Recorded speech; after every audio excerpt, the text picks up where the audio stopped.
Do you know 2019 के Lok Sabha election में कितने पैसे खर्च हुए थे? 60,000 करोड़ रुपए। अगर इतने पैसों का एम्स हॉस्पिटल बनवा दिया जाए तो देश को 45 नए एम्स हॉस्पिटल मिल जाएंगे, या फिर दिल्ली जैसे राज्य की पूरी बजट बन जाए। इसके अलावा राज्यों के असेंबली इलेक्शन में जो पैसे खर्च होते हैं वो तो अलग ही खर्च होते हैं। इलेक्शन को बार बार कराने में पैसों के साथ साथ ब्यूरोक्रेसी, एनर्जी और टाइम भी खर्च होती है, और इन्हीं सारे खर्चों से बचने के लिए central government one nation one election के आइडिया पर विचार कर रही है। और जब कोई बात आपके जीवन से या फिर कंट्री के फ्यूचर से जुड़ी होती है तो उसको अच्छे से समझना जरूरी हो जाता है। इसलिए आज मैं वन नेशन वन इलेक्शन को सिंपल करने वाला हूँ। इस वीडियो में मैंने वन नेशन वन इलेक्शन से जुड़े इन 5 पॉइंट्स को एड्रेस किया है और कोशिश किया है कि आपको एक अनबायस्ड एक्सप्लेनेशन दे सकूं। इससे पहले कि आप ये समझे कि वन नेशन वन इलेक्शन देश के फ्यूचर के लिए सही है या फिर गलत, आप ये समझ लीजिए कि वन नेशन वन इलेक्शन का आइडिया आखिर है क्या। इंडिया में इलेक्शन 3 लेवल पर कंडक्ट कराए जाते हैं: लोकसभा, विधानसभा, म्यूनिसिपल या पंचायत इलेक्शन। और ये सारे इलेक्शन अलग अलग समय पर कंडक्ट कराए जाते हैं और कुछ स्टेट्स में तो इनके वोटर्स लिस्ट भी अलग अलग होते हैं। पंचायत या म्यूनिसिपल इलेक्शन के लिए voters list state election commission बनाता है, तो वहीं विधानसभा और लोकसभा के लिए voters list election commission of India बनाता है। वन नेशन वन इलेक्शन का आइडिया ये है कि ये सारे इलेक्शंस एक ही साथ कंडक्ट कराए जाएं और ये वोटर्स लिस्ट भी एक ही हो। बट क्या वन नेशन वन इलेक्शन का ये आइडिया पहली बार डिस्कस हो रहा है? Not at all. इंडिपेंडेंस के बाद 1952 से 1967 तक लोकसभा और विधानसभा के इलेक्शंस एक ही साथ होते थे, लेकिन बाद में समय से पहले सरकार गिरने और असेंबलीज के डिसोल्यूशन के कारण ये साइकिल टूटते गए और लोकसभा और विधानसभा के इलेक्शंस अलग अलग समय पर होने लगे। उसके बाद 1983 में इलेक्शन कमीशन, 1999 में लॉ कमीशन और 2015 में parliamentary standing committee one nation one election की रिकमेंडेशन कर चुकी है। और ये सुनने में सिंपल और सुहावना भी लगता है कि अगर ये सारे इलेक्शंस एक साथ हो जाएं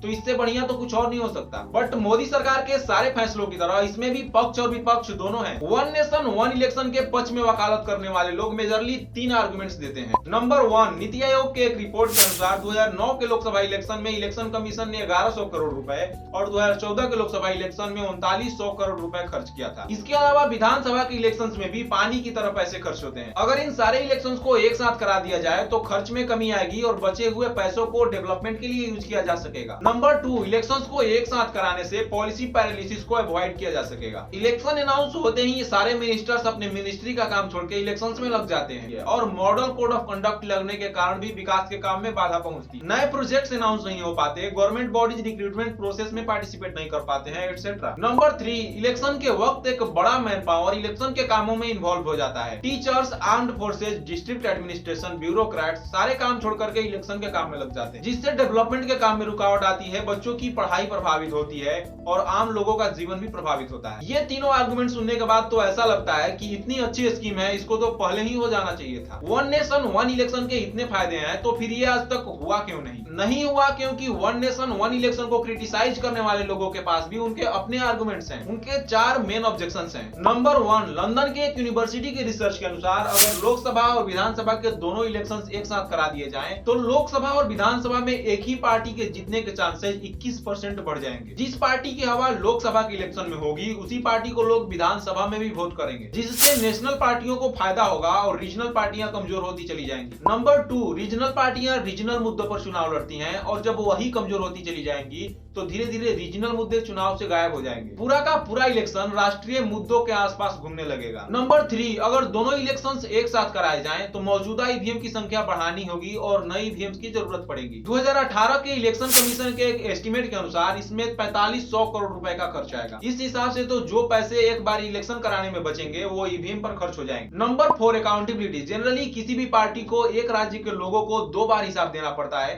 एक बार लोकसभा इलेक्शन के दौरान, दूसरा विधानसभा इलेक्शन के दौरान। अगर दोनों इलेक्शन एक साथ होंगे तो नेता भी आपके पास एक ही बार आएंगे और जीतने के बाद कोई भी नेता आपको दिखाई नहीं देगा। कुल मिलाकर लीडर्स की अकाउंटेबिलिटी कम हो जाएगी। इतने सारे डिस्कशंस होने के बाद भी बहुत सारे सवालों के जवाब नहीं मिलते हैं। वैसे तो सारे पार्टीज को इस मुद्दे पर एकजुट करना तराजू में मेढक तौलने जैसा है, लेकिन फिर भी अगर इनके बीच सहमति बन जाए तो क्या वन नेशन वन इलेक्शन को लागू करना पॉसिबल है? क्या होगा अगर सेंटर में गठबंधन की सरकार बने और 1996 में अटल बिहारी वाजपेयी की सरकार की तरह 13 दिन में ही गिर जाए? क्या पूरे पूरे देश में चुनाव फिर से होगा? क्या 5 वर्ष के टर्म को फिक्स कर दिया जाएगा? अगर एक सरकार गिरती है तो दूसरी सरकार बननी ही चाहिए, अगर नहीं बनती है तो पिछली सरकार ही कंटिन्यू करेगी। वन नेशन वन इलेक्शन के आने के बाद रीजनल पार्टियां धीरे धीरे कमजोर होती चली जाएंगी। तो क्या India one nation one election के बाद वन नेशन वन पार्टी की ओर आगे बढ़ जाएगा? क्योंकि नेशनल लेवल की केवल 2 ही पार्टियां हैं और उसमें भी कांग्रेस पूरी तरह खत्म हो चुकी है। इन सारे सवालों के जवाब तो तभी मिलेंगे जब सरकार वन नेशन वन इलेक्शन को लेकर कोई कदम उठाएगी। ये है इंड इस वीडियो का। आई होप आपको वन नेशन वन इलेक्शन को लेकर कुछ क्लैरिटी मिली होगी। अगर मुझसे कोई पॉइंट मिस हो गया हो या फिर आपका वन नेशन वन इलेक्शन को लेकर क्या विचार है, आप कमेंट सेक्शन में बता सकते हैं। इस वीडियो को शेयर कीजिए क्योंकि वन नेशन वन इलेक्शन एक इंपॉर्टेंट इशू है और इस पर बात करना बेहद जरूरी है। अगर आप इस तरह के और वीडियोस में इंटरेस्टेड हैं तो नीचे चैनल को जरूर सब्सक्राइब कर लीजिए और वो बेल आइकन जरूर दबा लीजिएगा।